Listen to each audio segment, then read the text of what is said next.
Winsted, Connecticut, Home Sweet Home. Home Sweet Home is based on a Sicilian melody. Be it ever so humble, there's no place like home.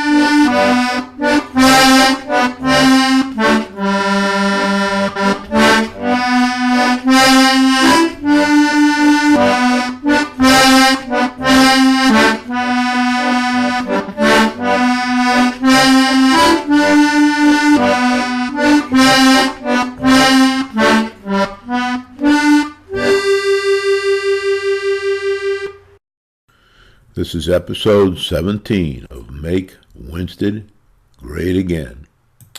If you're running for office, Town Manager Robert Geiger would like you to see him before you talk to any members of the staff in Town Hall. See Bob first, tell him who you're going to talk to. We're getting closer to the election now. Got a month or so to go. The election's on November 7th. And I am running for office. I'm running for the selectmen. But I really want to be on the finance board. I'm not too interested in the decisions the selectmen make, but I am very interested in the decisions the finance board makes because we have a financial problem in our town and have had for many years. I will be on the Trump Winsted ticket on the ballot, and last week I told you that I would, in response to the comments by the Democratic Town Committee chairperson and the Republican Town Committee chairperson, reported in the Waterbury Republican article about me and my candidacy, written by their reporter, Kurt Moffat. So now I will talk to you a bit about my own background, which is quite different than theirs and quite different than most people running for office in this election. You might get bored with all this, so I advise you to turn the channel and watch a baseball game or some other movie on television rather than listen to this. And please don't vote for me in the November election if you haven't listened to this program. My background basically, since birth, covers 8 areas. My youth, up through 8th grade at the Midget Avenue School in Torrington, Connecticut. Trade school, Oliver Wolcott Technical School in Torrington, Connecticut for a year and a half. And then I transferred to high school, Torrington High School, and finished there for various reasons, which I'll explain. I then went to the Swain School of Design for a year and a half in New Bedford, Massachusetts.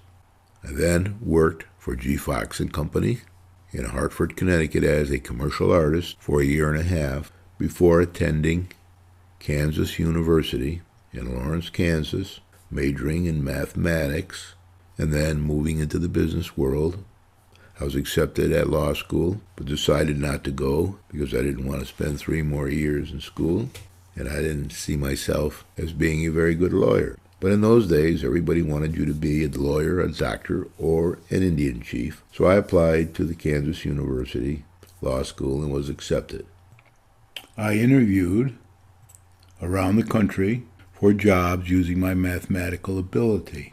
They weren't very high-paying jobs. They were for insurance companies and other places like that needed mathematicians. But I found out rather quickly from other students that were applying to the computer industry that the computer industry was just getting off the ground. They needed people who had a math background.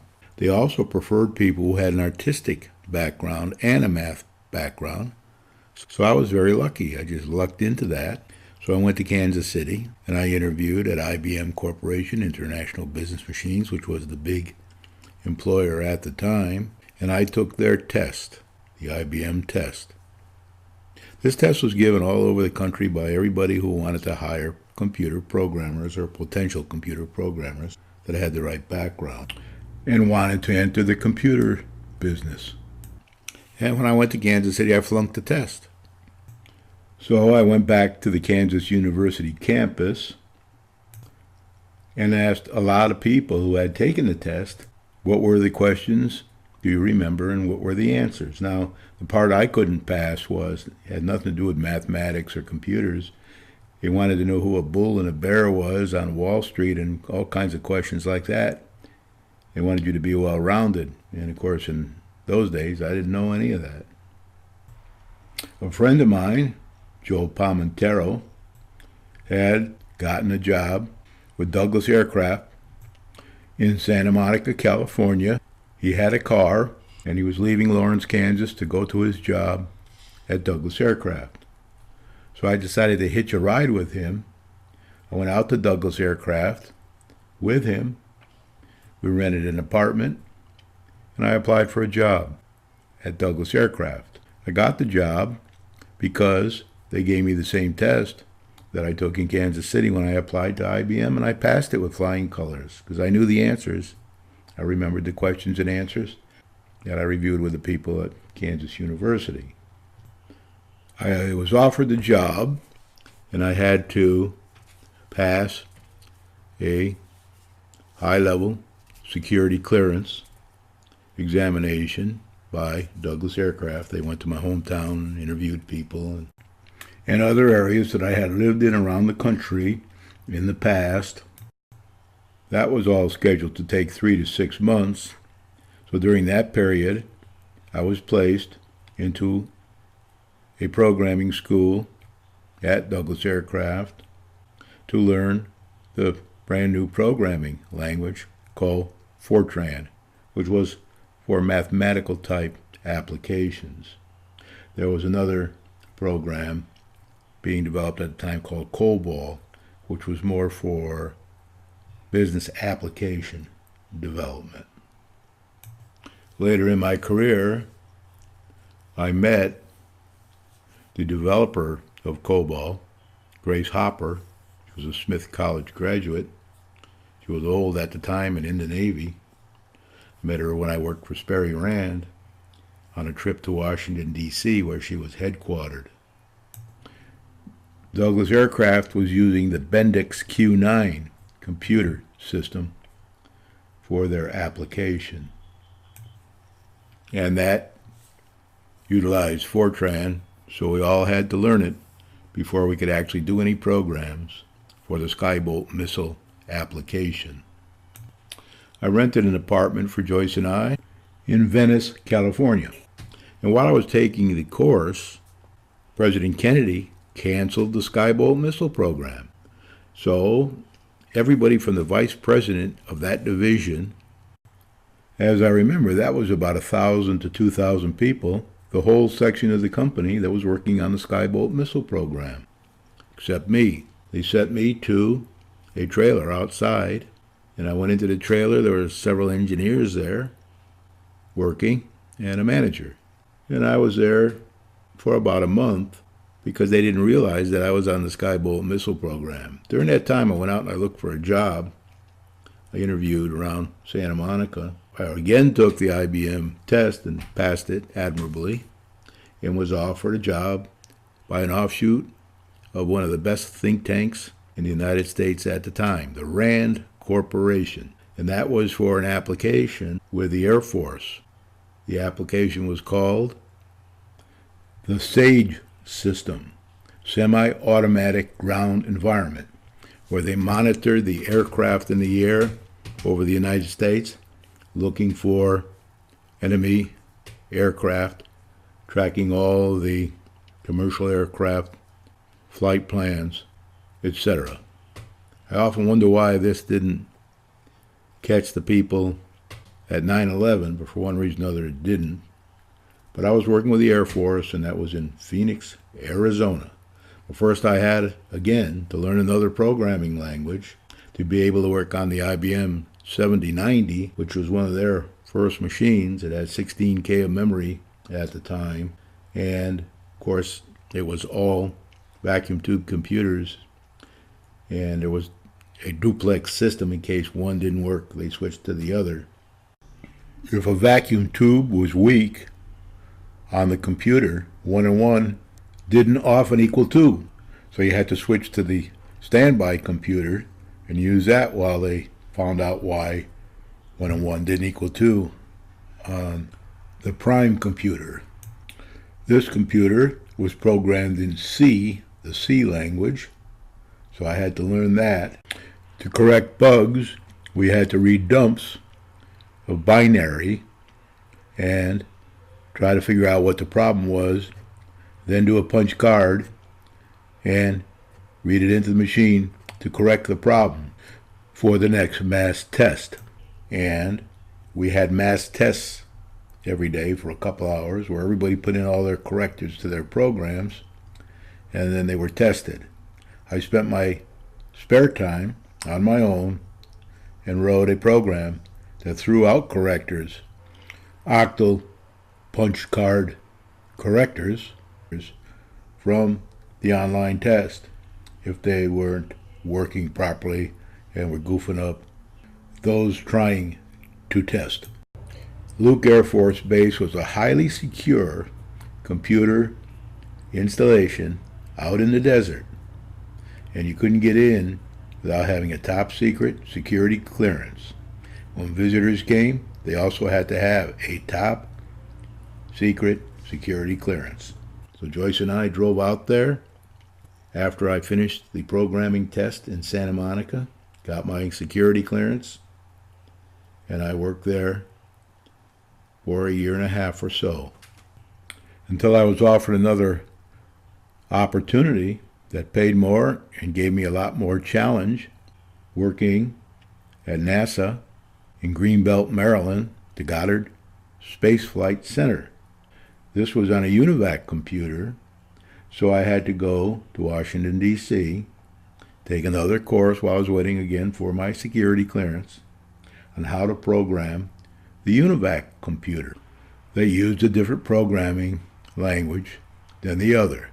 This was more done in machine language rather than high-level language. After finishing the course in Washington, D.C. at the UNIVAC headquarters and waiting around in Greenbelt, Maryland for my security clearance to come into effect, I was recruited to join another company, Philco Ford, which had a job down at the Glencoe Naval Station in Glencoe, Georgia. So there I went. I took that job and I stayed there over a year programming the Navy Tactical Defense System. And some of the other programs I worked with were also jet pilots because that was a jet pilot base for the Navy. And they would fly over to Vietnam, and when they weren't flying and weren't in combat, they would also program the computers. After a year or so, when most of my work was finished, I interviewed for a job with Sperry Rand because I knew their equipment and their programming language, and I was offered a job of a choice at Copenhagen, Denmark, on the SAS, Scandinavian Airlines System, computer system development, or in London, England, on the British European Airways system that was being developed by the UNIVAC division of Sperry Rand. I chose England because I had a big background through my life of reading Sherlock Holmes books, and I knew a lot about England. Didn't know much about Copenhagen. Later I'll tell you a bit more about the Copenhagen system, but first I'll tell you what happened in London. I was recruited by the UNIVAC International Airlines Center in London, England, in Paddington, to help program, design, etc., the British European Airways reservation system. After waiting several months for the government paperwork to be processed to get an American in work in London, I went down and I worked on the British European Airways system, and I became a program project manager because they saw that I had ability to manage people, deal with the customer, and all of the support groups within UNIVAC, Division of Sperry Rand, that I had that capability. So they made me a project manager. I was about 30 years old at the time. Now, a lot of those skills came from working through life since the age of 11, from working my way through school system, learning from my bosses, learning from the customers, etc., etc., etc. So I consider that to be very lucky part of my career. From there, I was sent on an emergency project to Copenhagen, where I spent almost a year, in Denmark, trying to turn a system from bad to good because it wasn't working properly and the customer was thinking about quitting. When I was there, the president and CEO of Sperry UNIVAC, who was headquartered in Pennsylvania, flew over, and I gave him a presentation of all the things that need to be done within our company and within the customer operation to make the system a success. And he said, "Brian, whatever you need, you just tell me and I'll get it for you. If it means taking a machine off the assembly line, if it means taking a higher priority on some software development within our company, we'll do that.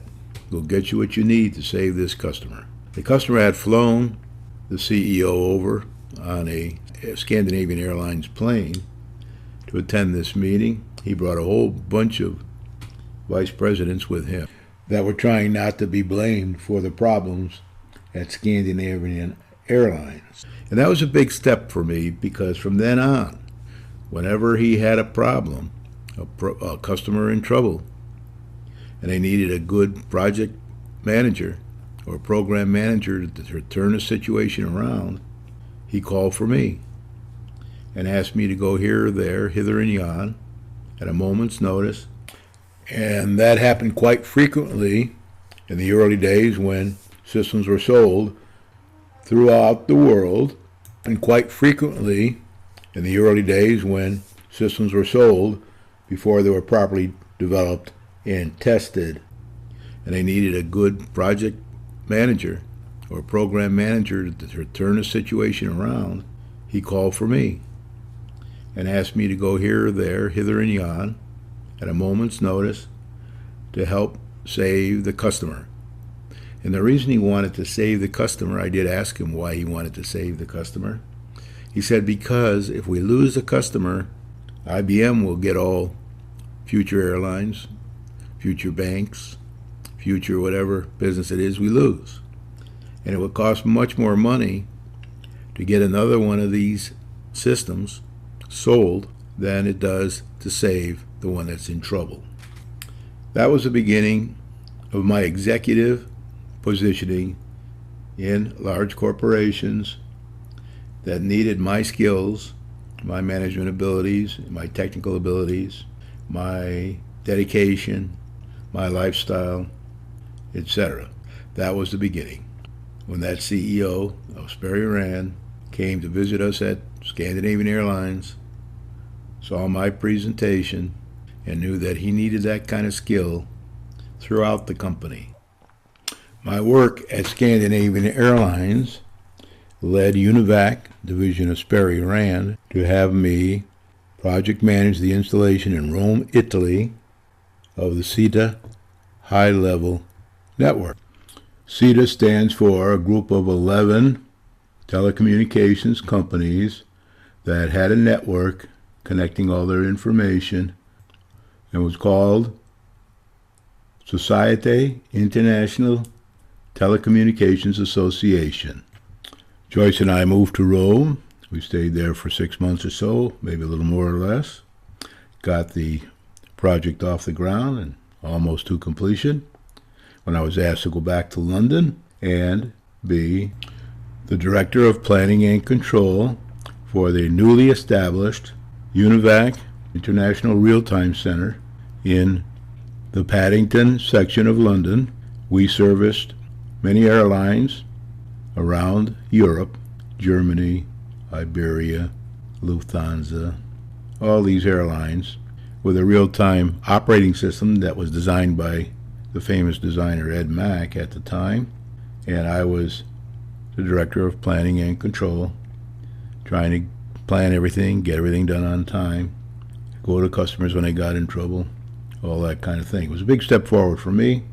While I was there, one of the big financial directors in the company, Jeffrey R. Cross, came through the installation and was impressed with my planning and control techniques. I was using the new programs CPM and PERT, P-E-R-T, new in those days, to help plan all the projects and the development efforts and installation efforts, etc., and manage them. Later, Jeffrey R. Cross became Vice President of the Americas Division of UNIVAC. He was so impressed with my work in London that he recruited me to come and be the Director of Planning and Control for the Americas Division of UNIVAC. And that led to my next job, which was in America as the Director of Planning Control for the Americas Division of Sperry Rand, which covered Canada, America, and South America. And I was the leader and manager of all their real-time operations and computer operations throughout Canada, America, and South America. It was a big job. Made a lot of money, had a lot of responsibility, spent a lot of time there. And one of the systems we did was the first police computer system in Pennsylvania. Major Quietech was the customer, and it was out right near Hershey, PA. When I first joined the Americas Division as the Director of Planning Control of everything in Canada, America, and South America, I was handed a list of all the dissatisfied customers in the area by my boss, who had set up a war room in Pennsylvania at our headquarters with a war room coordinator. And every week we went over all the dissatisfied customers, and we have to figure out what we had to do to save them, because again, Jerry Probst, who was president of UNIVAC Division of Sperry Rand at the time, didn't want to lose a customer, just like the last president didn't when he came to Copenhagen. So I had a team, and we went around the country supporting all the projects, finding out what the real problems were, and getting them the help they needed at the next meeting the next week back in Pennsylvania. So I did a lot of flying around America, Canada, and South America. I had a couple experts with me, always. Technical expert, management expert. Sometimes I had to put people into the site to run them. And then I would fax the information back to the war room, and they would take action and spread it around to the rest of the company. So I got to meet a lot of people. I did the NASA sites all over. I did all kinds of interesting things and got a lot of exposure while I was there. One day I was visiting Major Quietech in Pennsylvania, the Pennsylvania State Police system that I mentioned to you earlier. And I got a call in the hotel early in the morning from Jeffrey R. Cross, my financially astute boss, and he said he was leaving UNIVAC and going to be the president and chief executive officer of International Computers Limited in London, England. I felt very bad about that because I really respected him. When he got over there, a few months into his tenure, he called myself and the design expert, Ed Mack. He asked us to come over to interview for a job at International Computers Limited in London. Ed Mack would report directly to him, and I would be the Director of Systems and Technical Support for International Computers Ltd., ICL, reporting to the marketing manager who was in charge of sales, systems, and technical support throughout the world. Computer Limited in London. So I was offered the job. I accepted it, and I spent 7 years over there in that job. First thing what happened when I got to that job is he handed me a list of all the dissatisfied customers in the world that ICL had. And ICL had a lot of customers around the world in some of their territories, like Australia, New Zealand, that kind of thing. They were actually mostly owned by the government, so they had a lot of work to do to keep them happy. So I traveled the world with a small team whenever there was a problem, trying to save the customer in whatever country they were in from quitting ICL and going with IBM, Sperry Rand, or some other company. When I first joined, Managing Director Cross handed me a list of all the dissatisfied customers that the company had, and most of them were part owners of International Computers Limited. They were big companies around the world that owned part of ICL. And he turned to the marketing director, who was in charge of marketing around the world, and said, "Get out of Brian's way. Let him get in there and get the job done. Help him save these customers." So I set up a war room like we had in UNIVAC and began the process of saving the customers. After I was there a few years, they came out with a new range of computers that was very, very large and complex, and I was promoted to be the Director of Planning Control of the new range program, development and distribution around the world, reporting directly to the CEO. One of my mentors, Jeffrey R. Cross, and as a result, I then spent a challenging 3 or 4 years doing that. This added a lot of countries, communist, socialist, capitalist, to my repertoire. After that, ICL to join an American company headquartered in America and owned by the English. After that, the president and one of my mentors, Jeffrey R. Cross, left ICL to join an American company headquartered in America and owned by the English, but chose to live in San Diego, California, where he purchased a company called Plessy Environmental Systems and changed the name to Grundy Environmental Systems. Stan Grundy was one of the early beginning investors in International Computers Limited. And he made a lot of the peripherals for them and things. He was an Englishman. The chairman and chief executive officer of Grundy Environmental Systems recruited me to come and be president of one of the largest environmental systems companies in the world, headquartered in San Diego, California. The company was called Grundy Environmental Systems, and we distributed, tested, built instruments, water quality monitoring instruments, all over the world to people like Jacques Cousteau and other oceanographers, limnologists, governments. Some were for military use, some were for non-military use. But I was there 7 years, and I was president and chief operating officer of that company until shortly before it was sold, and I was recruited to be president, chief executive officer of the venture capital-backed Internet Systems Corporation, located in Fort Lauderdale, Florida, and connecting various computers to the Internet with the ITCP software. That was one of the earliest companies working on the Internet with the Department of Defense in Washington, D.C. I helped them raise money for the company and eventually helped the venture capitalists sell the company to another company in Washington, D.C. that was run by minorities and had a certain advantage when dealing with the government. During the last 3 or 4 months of my stay at Internet Systems Corporation in Fort Lauderdale, Florida, I was being recruited by the up-and-coming Telerate Systems company in New York and New Jersey. They distributed financial information around the world to dealers, brokers, other people who bought and sold stocks and bonds.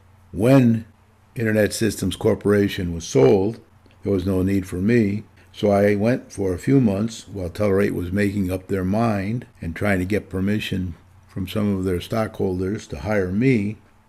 I worked for Software AG in Maryland for the president and CEO of their company as a consultant. I stayed at his home. I knew he, his wife, and children from previous jobs, and I eventually hired him to come and work with me at Telerate.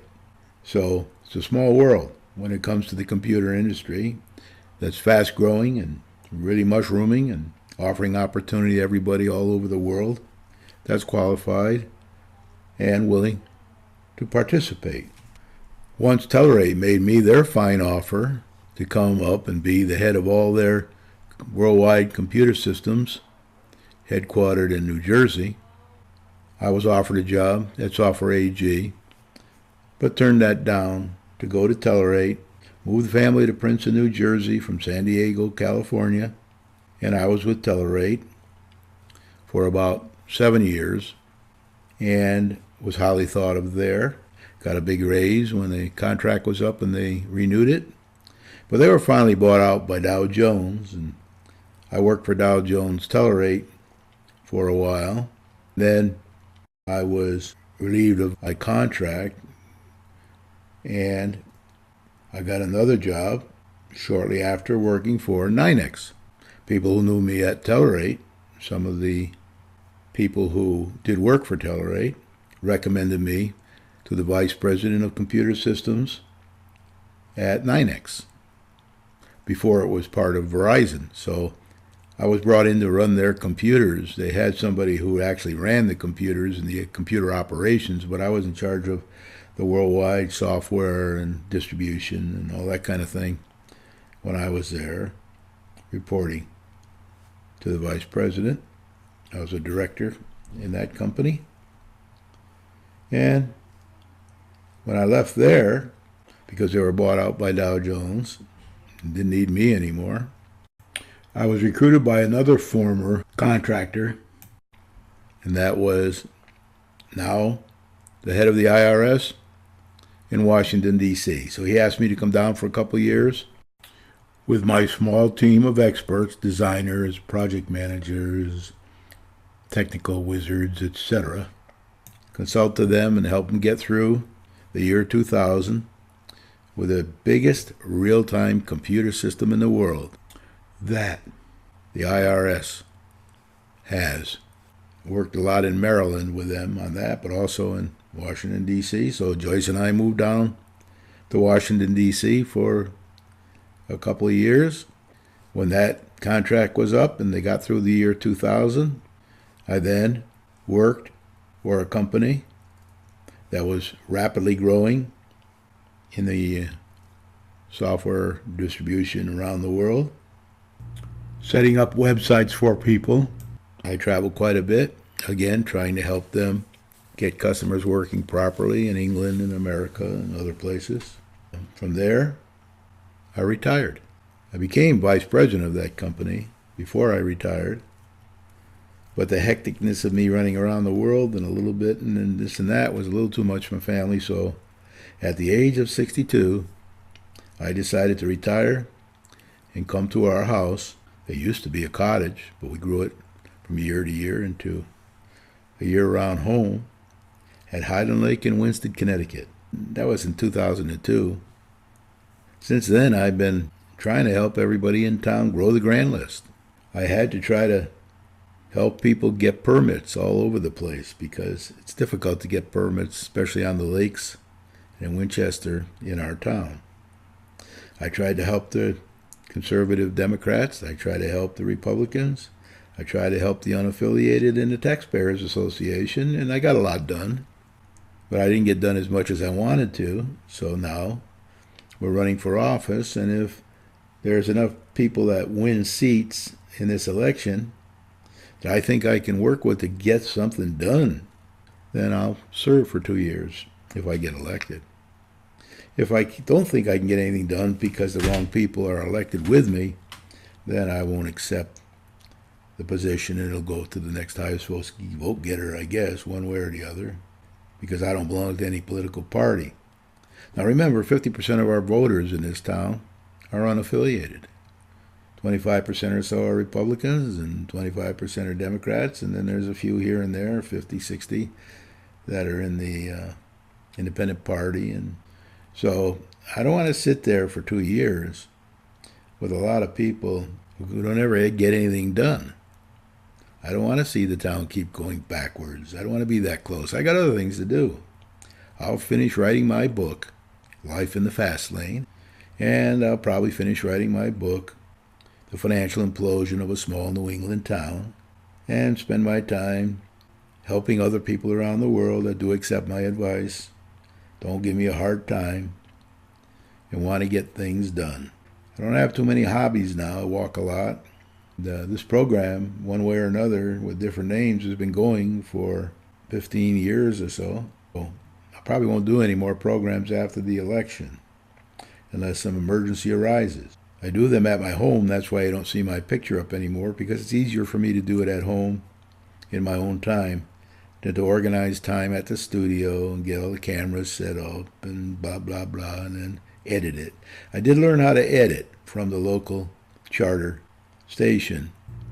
I bought the software that they use down there. I learned how to use this editing software, and I ask them questions whenever I have a problem editing, and they teach me, and I learn bit by bit by bit from week to week and month to month and year to year, and now I can edit the programs myself. That's why they're not perfect.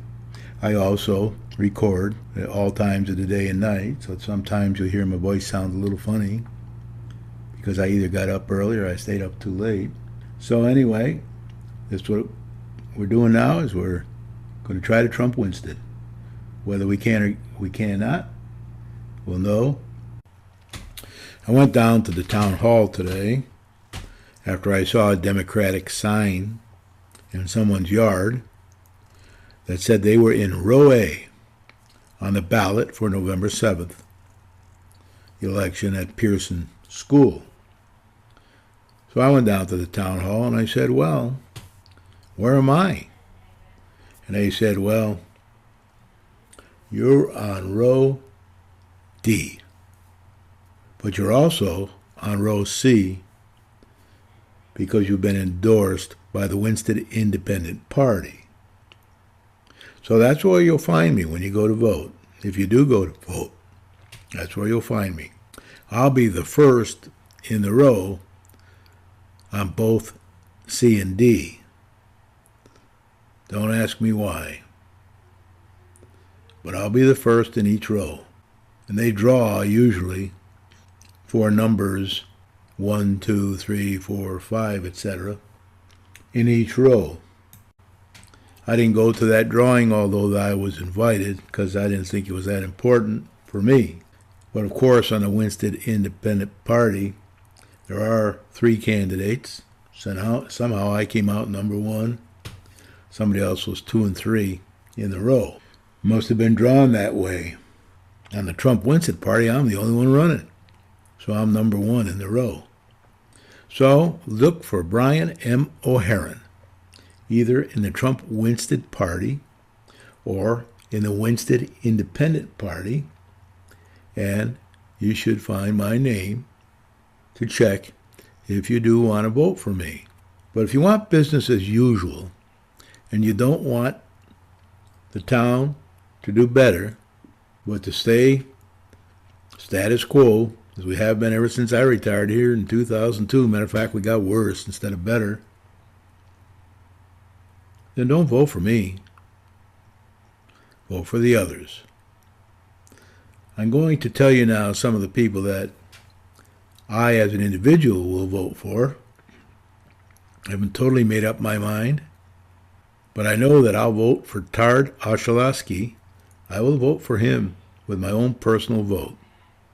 I can't recommend any parties or endorse any people from the Trump Winsted party, but as an individual, resident, taxpayer, voter in the town of Winsted, or city of Winsted, town of Winchester, I can say who I'm going to vote for as a private individual.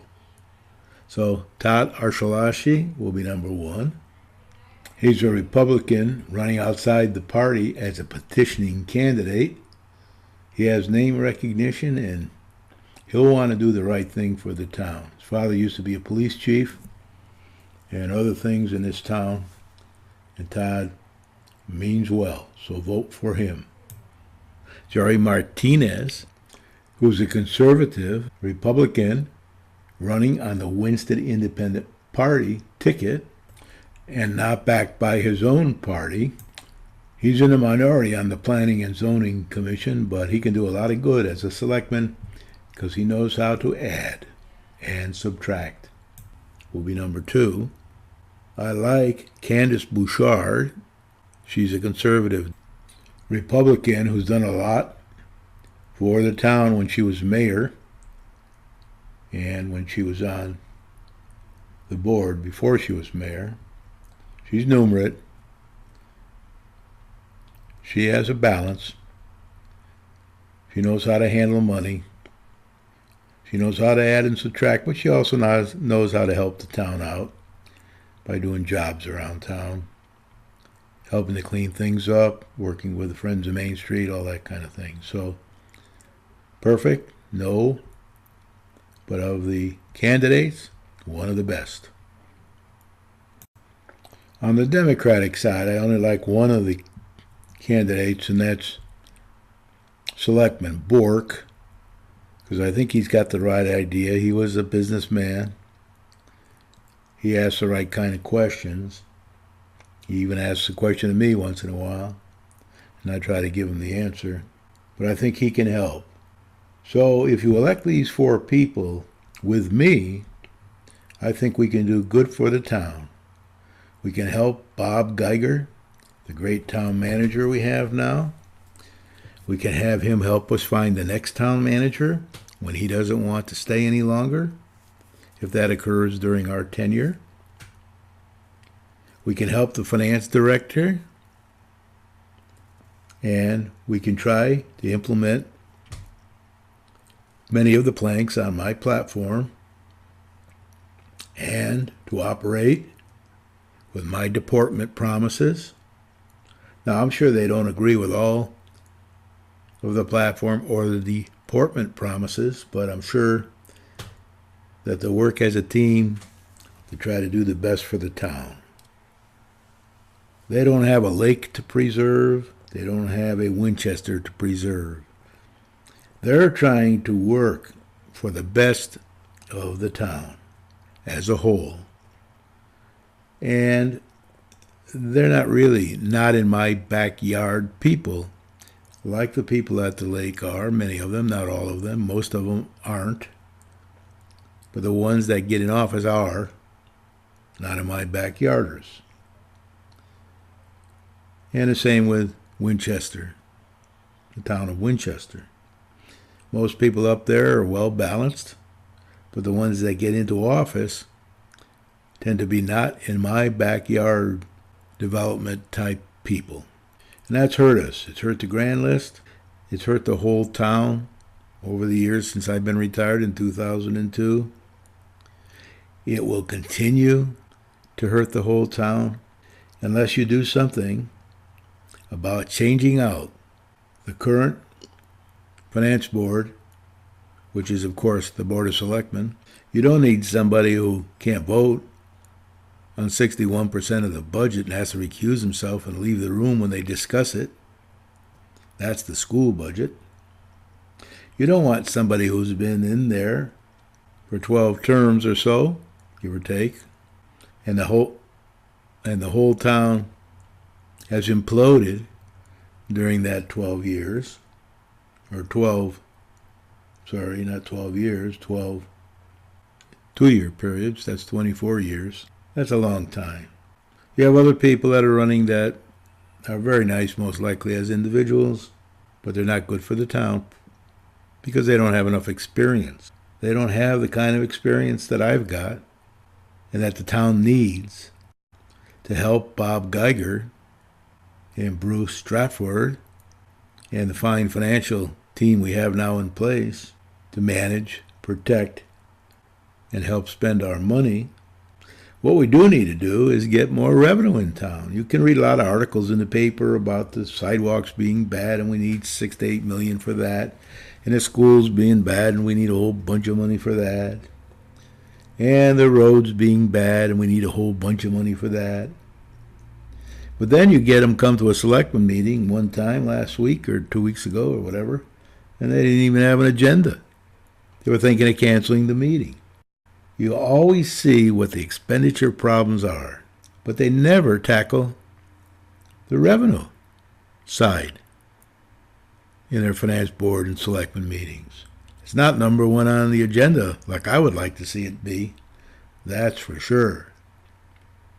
So we need to get in a team that will change all that 180 degrees, turn it right around. It's not good. What's happening now is not good for Winsted, especially with the state crashing down upon us with the ECS grant money and perhaps other money they want to cut from the towns and cities. We don't know. We still don't have a budget yet. By the time this program is shown, maybe we will have one, but I doubt it. I think in the end, the governor's just going to say, well, here's the budget. Go live with it. Here's the budget. Well, that's not my view. I think you got to get in some good people here, and despite the problems in the state, you've got to come up with a plan to save Winsted, town of Winchester, city of Winsted. You got to do it. Make the tough decisions, just like I had to make when I went around the world trying to save the customers for many different companies. You got to work together. If I didn't have the CEOs in my own company backing me and helping me, I would have never made it. So we need to get people in there that can help Bob Geiger and Bruce Stratford, that can help them make Winsted great again. And that won't be easy. That won't be easy at all. Especially if you vote for the same old candidates that are controlled by their party and have to make decisions based upon what their party wants them to say rather than what they think themselves. And remember now, these town committees, they don't vote in people onto their committees unless they agree to vote their way. Pretty strong person who will stand up to their own party. And this time around, you've seen Todd Arcelasi move out of his party and run as a petitioning candidate. Glenn Albanesius wasn't backed by his party. He was a selectman. So you had 2 selectmen from the Republican Party that weren't backed by their own party.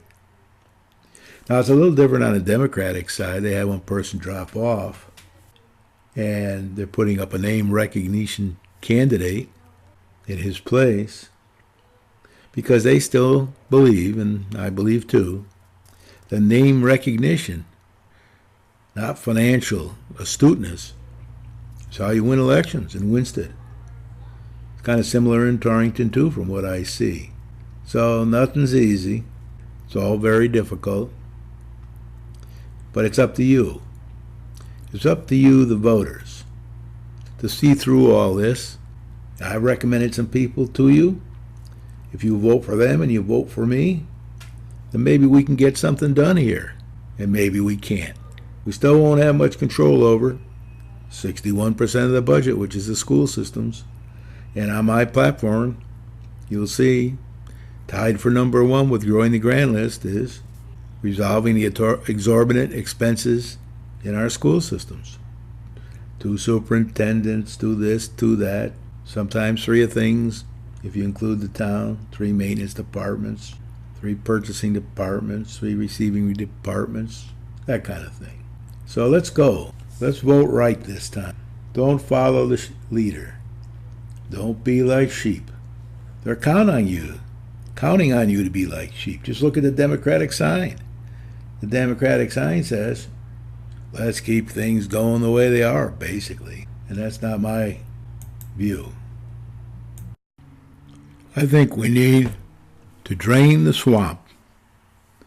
Yep, we need to drain the swamp. Get out the old, get in the new. Drain the swamp, as Donald Trump would say. We need to change the way we do things. We need to try to make Winsted great again. And we got to do that by draining the swamp. You can't have the same old people in there that got you in this jam in the first place. You got to change them. If you change them, then you can get at the P&Z board and the ZBA board over 10 or 15 years. That's what it'll take. And you can implement a lot of the other things that I've mentioned in my platform and the 11 planks that are in that platform and the deportment promises that I put on the other side of the platform. I'm not running a high-profile campaign. You'll see a few signs of mine around. I only bought about 30 of them, maybe 40. And a few people have asked for signs, and they're putting them up. I don't push them on any. But there are people who ask for them, and there are people who ask for the bumper stickers, but they don't really want to put them on because somebody might break the window in their car or truck. But they do like the platform and the deportment promises. And they do like to see my background in business over almost the 80 years of my life in 2 more months. 2 months from the election, I'll be 80 years old. And I got a lot of experience working since I was 13, and maybe even since I was working since I was 11. Because my mother told me, Brian, you have to work. And I say the same thing to the town. Winsted and Winchester, you have to work. You have to get a job. You have to grow the grand list. And you have to manage the expenses. Like my mother told me when I was 11 years old, Brian, you have to work. Don't forget to vote, you raggies, you Winsted raggies. I know you had your annual meeting, and perhaps my name was mentioned. Vote for me. And remember, I'll probably only be giving interviews to one newspaper before the election. Good night to all. Brian O'Hearn, Episode 17.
Thank you for sticking it out. For those of you who did tonight, I know it isn't easy, but I'll see you again soon as we get closer and closer to making Winsted great again by voting properly in the November election and hopefully getting most of the candidates to agree to stick to the universal platform and planks that I have put together and received feedback on from many, many people around town and the state. Please help to make Winsted great again in the November election. On November 7th, 2017, by sending a clear message to our town leaders, vote row C or D. Good night, Brian M. O'Haron. On the ballot, Trump Winsted or Winston Independent Party.